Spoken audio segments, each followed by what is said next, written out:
Let's move on, though, into that LSU team, though, Brandon. And when it comes to LSU, just getting right into it, the first thing I asked you while we were in between segments was basically, where do you want to start with this one? Because they have a quarterback question, there's the running back question, they have a new offensive coordinator, and I think offense is where we're going to start as usual for us most of the time on these team previews. And as you had mentioned before we hit the record button, was basically Matt Canada coming in as offensive coordinator, another new offensive coordinator for this team under Ed Orgeron. What do you think happens with this team under Matt Canada? And more importantly, what's going to go on in your mind with the running back question for them? Because usually they've had an answer. 2 years ago, 3 years ago, it was Leonard Fournette. Then last year, 2 years ago, it was Darius Geis. Is Matt Canada going to be able to find that next Fournette, not Leonard Fournette, their next Fournette, their next Geis in this group of running backs that they have? Well, Ricky, actually they are moving from Matt Canada to Steve Ensminger. Canada was last year, That's right. And I know it can be confusing because Very they've confusing. had 3 offensive coordinators in 3 years. And Canada's with Maryland now, that's correct. So they moved from Matt Canada, they go to Steve Ensminger. Orgeron wants a more pro-style attack. You know what I was thinking, too? What were you thinking, too? You should have just cut me off, man. You should have just cut me off. You let me say Matt Canada's name too many times, but go on. I didn't want to be rude. I didn't want to be too rude. So they're looking to go a little bit no huddle, spread the field, 3 to 4 wide receivers on the field every time. Much like we see from more college programs now. Yes. So, like you said, they're getting away from what we've seen in the last couple of years. Honestly, it goes all the way back to 2013. The Tigers have had proven running backs that they could have win games for them since 2013. And now they've got a number of different guys out there who we're not quite sure yet if someone's going to shoulder the load, if they're going to share the load, but they've got Clyde Edwards-Helaire, they've got Nick Brossette. Nick Brossette is the bigger build guy, could possibly carry 20 times a game. Then you've got 4-star true freshman Chris Curry, who's coming in as well.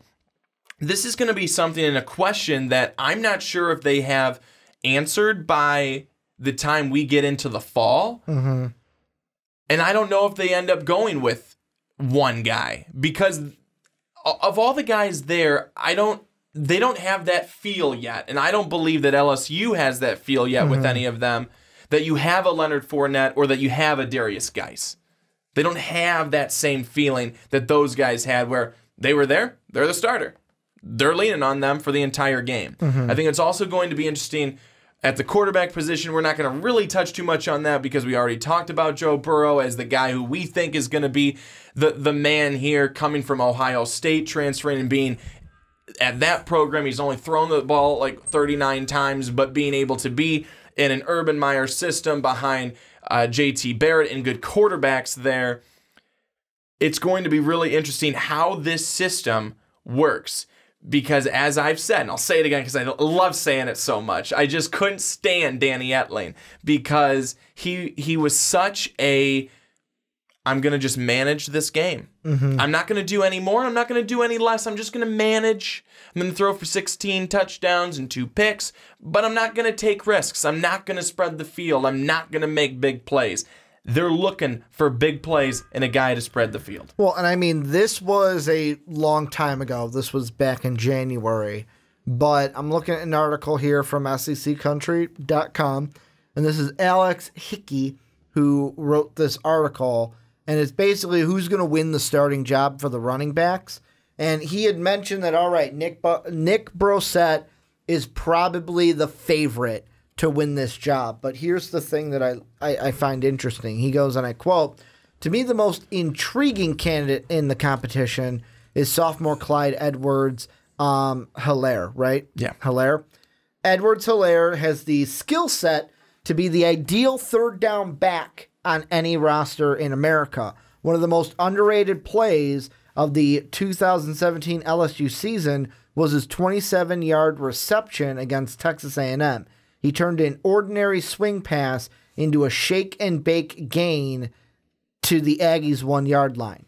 Now we have to see if he has the endurance to be the feature back with his 5'8", 280-pound frame. And to me, I think that's the biggest question is this is the first time, like last year or 2 years ago, Leonard Fournette was the main guy, but Darius Geis still got his. Last year, Darius Geis was the main guy. The next guy was Darrell Williams, but Darrell Williams ain't there. Like, there was no one, there was not that layering of, all right, that guy that's second behind Darius Geis, he's still going to be here next season. And for me, Clyde Edwards-Hilaire is the to me, the one that I would pick, basically because of what Alex said. I mean, he's a guy that can take a swing pass, shake it and bake it, turn it down the sideline, and get you big yards. That is what you need when you're going to be, because to me, LSU's question is not necessarily what we talked about with every other team in this conference except for Mississippi State.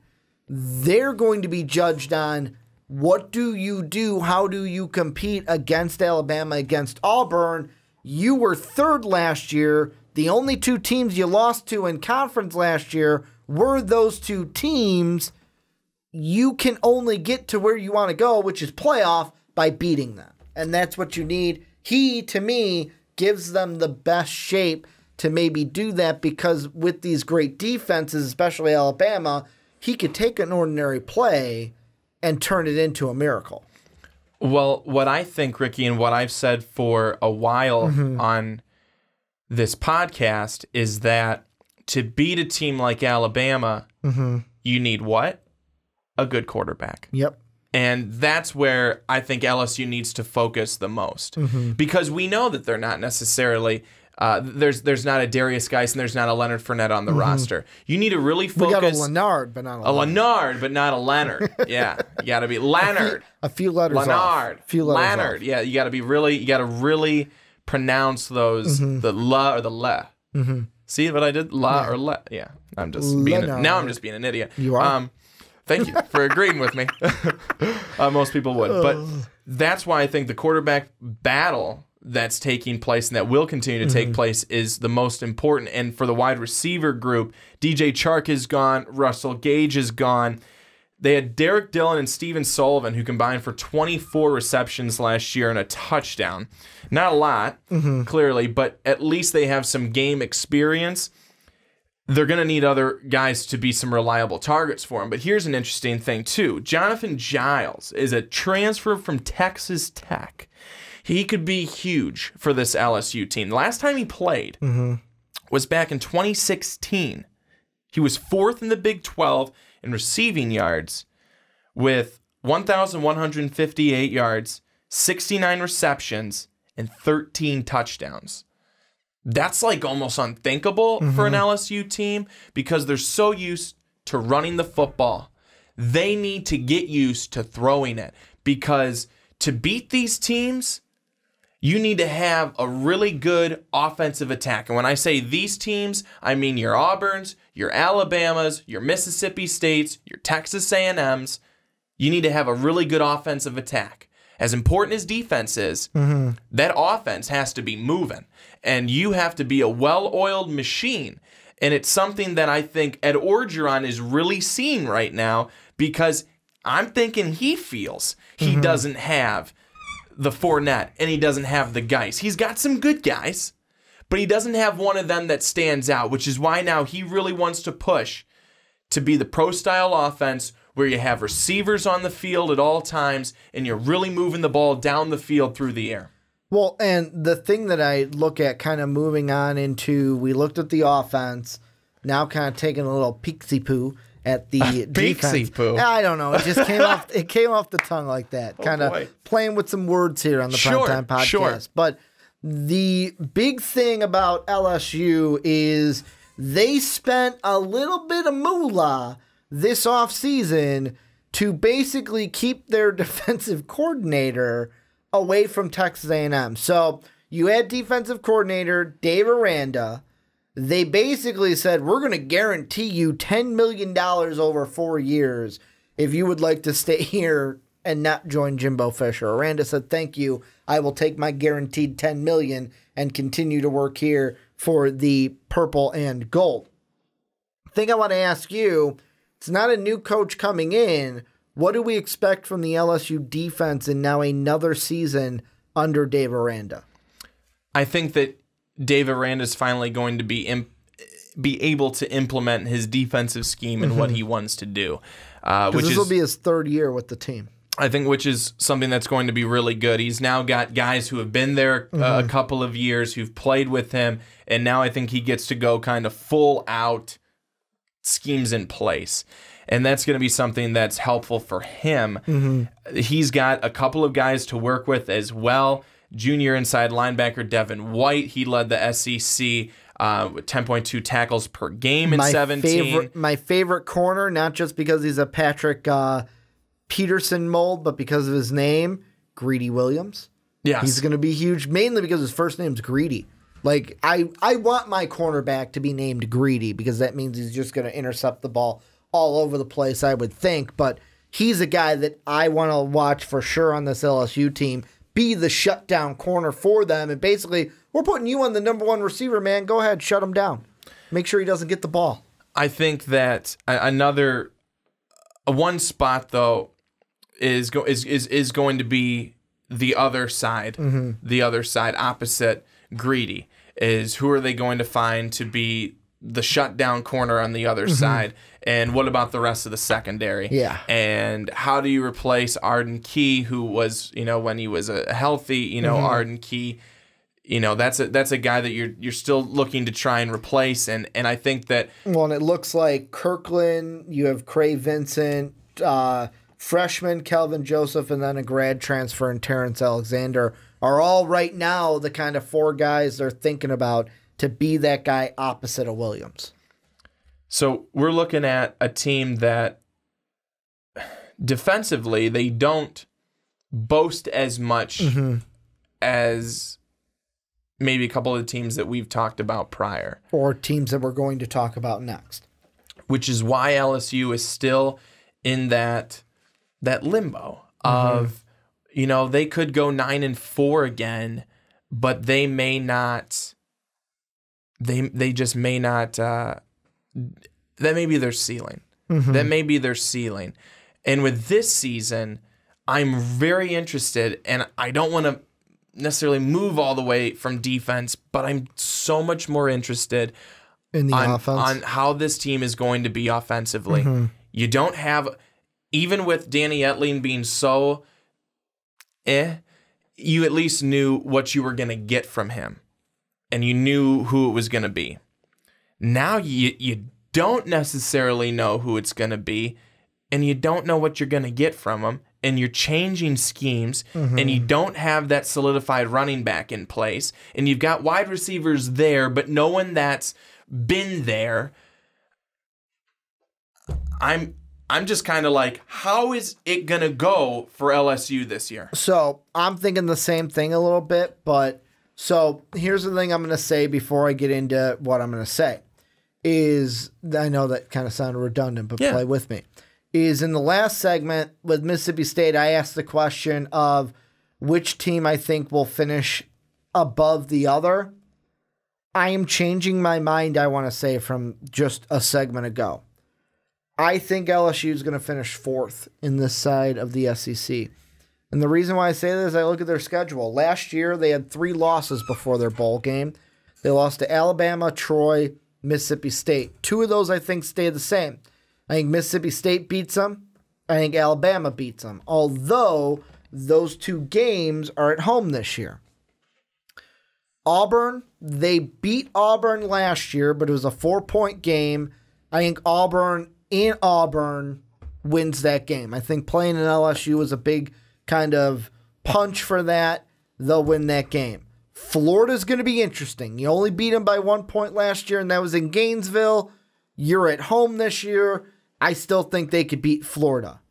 But there's one team in the SEC that they're going to play this year that I am, just like the Alabama game, giving them no chance to win this game, although it is at home. That is Georgia. They are not going to beat Georgia. They're not even going to come close in that game. They get blown out against Alabama and Georgia. So this is what I'm thinking. Because of quarterback question, because of running back question, the defense is going to be pretty much our only solidified option at this point. Miami, you come in, Miami's going to be playing better this year. I think you lose by 3 points. It's a tough loss. You lose on a neutral site to the Miami Hurricanes and Mark Richt, who's an SEC caliber coach in the ACC. So you start out 0-1. Then you play Southeastern Louisiana, SC Louisiana, doesn't matter. You win that game easily. You're 1-2. Then you play Auburn. You lose that game. You're 1-1. Now you're 1-2. La Tech, you beat them. Ole Miss, you beat them. All right, you're 3-2. Florida, now you're 4-2. Then you play Georgia. You're 4-3. Then you play Mississippi State. You're 4-4. Then you play Alabama. You're 4-5. And then you go to 6-5, and then that Texas A&M game's that toss up to where do you finish 6-6 or do you finish 7-5? I'm going to lean more towards the 7-5 just because I want to give you that better record. But I could see Texas A&M winning that game because that is at Kyle Field. Will this be the year LSU takes a little bit of a dip because of those offensive questions and because of the schedule? I don't like the schedule, but I will say the saving grace for them is that Georgia, Mississippi State, Alabama, they're all home games. They are all home games right in a row. However, I don't see them winning that death. I'm going to call it a death lineup. And I don't think they win those 3 games. And we're going to look back and say, man, if they would have just won one of those games, it would have been a better season for LSU. Well, I can see 4 losses on their schedule right off the bat. It starts with game 1 with Miami. Mm-hmm. I like Miami this year. I think they'll be better. Well, I really liked Miami last year. Mm-hmm. I mean, to say that they'll be better is like saying that the sun is like too hot. Now they're just going to have 2 suns that rise. You know, I think that basically Miami was really good last year. Mm-hmm. It's going to be hard to be a whole lot better this year, but getting to the playoff would be better for them. So Miami could be a loss week 1 right off the bat. I like the scheduling, though. Week 3, on the road at Auburn. I mean, you're playing against a solidified quarterback in Jarrett Stidham. Mm-hmm. He's still there, and it's still going to be difficult. Yep. And then Georgia. You have them at home, but they're good. They're really good. I mean, taking a fish hook through the calf or not, Jake from State Farm's going to light you up in that game. But I think that not only do you have to look at their offense, their defense run by a very great defensive-minded coach in Kirby Smart. Yeah, you lose a guy like Roquan Smith. That's going to be a tough loss, but guys like Kirby Smart and the way that he recruits, they always have the next man up. Top recruiting class, too.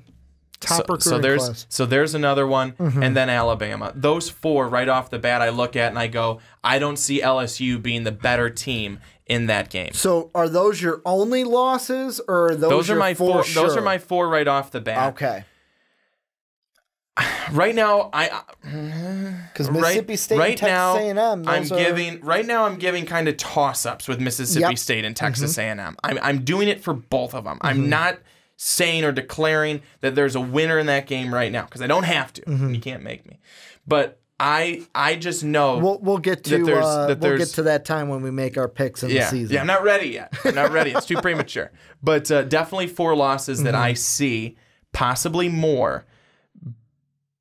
I need to go through the summer a little bit more and see where LSU is and see where they've come offensively, see what the decisions have been made, see where guys are at, all that kind of stuff. Because right now, just one big question mark on their offense. Here's the thing. Texas A&M, I'll give it a toss-up because they have pretty much, we talked about the same question that LSU has. Who's going to be their starting quarterback?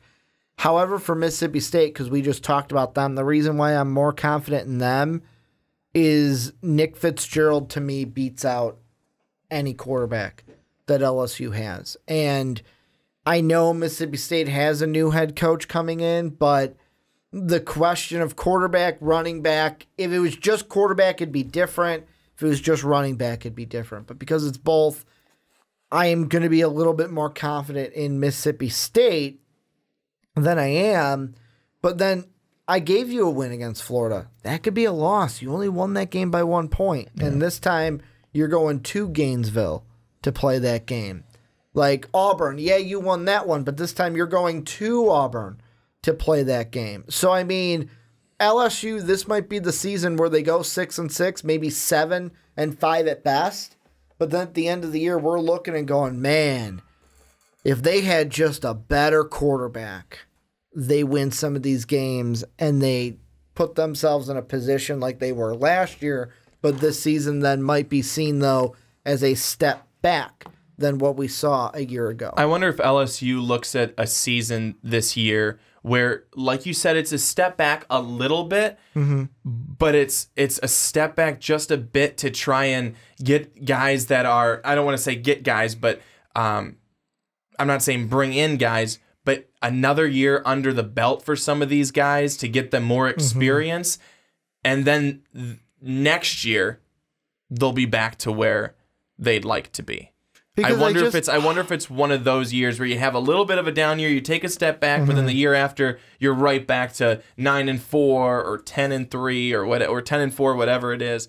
So I wonder if it's going to be something like that. Well, and here's the thing: I don't want to start anything if I don't have to, but this just popped into my head because they're playing Georgia this year.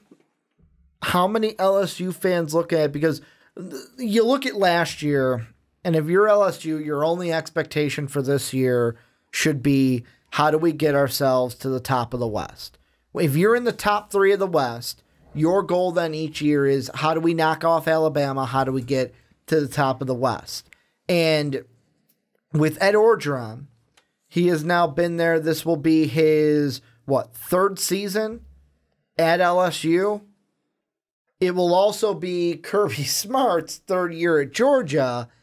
And I wonder if LSU fans during that game, while Georgia's blowing you out, because I'm pretty much putting it as a blowout right now for Georgia, how many fans will be sitting there watching that game going, wow, this is a guy who came in the same year our guy did, brought them to a 13-2 season last year, and a national championship game appearance, not just college football playoff, but national championship game appearance. And our guy has brought us to 6-2, 9-4, and then this year, no playoff. 1-2 in your bowl game.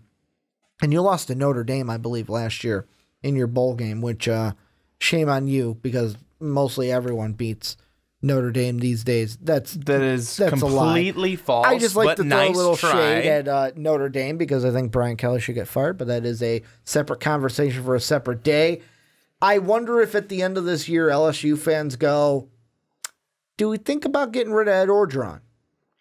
If it's 6-6, if it's 7-5, but more so, I'll lean towards that 6-6 number. If you go 6-6, do LSU fans start going, maybe it's time to get, like, Aranda's fine, maybe it's time to get a new head coach in here because Ed Orgeron's not cutting it?